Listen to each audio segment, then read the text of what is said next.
nimeongea na waziri pale na nimesema tutaanzia kule Leshuta mahali. Kama sio Leshuta wewe ungekuweko hapa.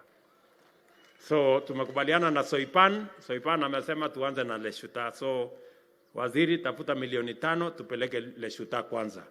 Ndio tujenge. Nasikia kuna dormitory nini ile? Kuna maneno inaendelea huko, tafuta 5 million.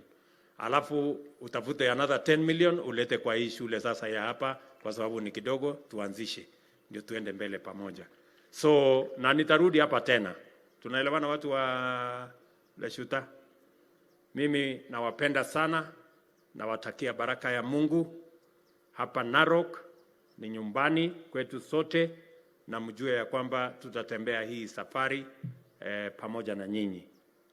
Sisi tunaamini kwa uongozi ya kina mama, na mimi ni supporter mkubwa ya kina mama, na endeleeni hivyo.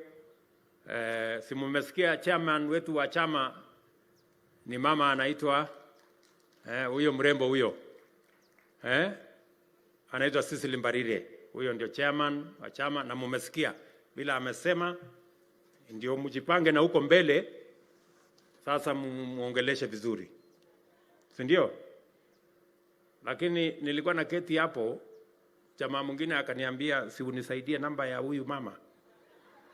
Nikamwangalia, nikamwambia wewe unataka kusimama? Akasema hapana. Huyu mama kwani ameolewa? Please. Huyo ni bibi ya mtu. So nyinyi vijana wacheni hiyo story. Wewe kama unatafuta simu ni kwa sababu unataka kusimama kura. Wachana na mambo mengine. So otherwise mimi nashukuru sana, nimefurahi sana kuwa hapa Narok. Mjue tunawapenda, tunawatakia baraka ya Mungu. Asanteni sana na Mungu awabariki. Thank you very much. God bless you.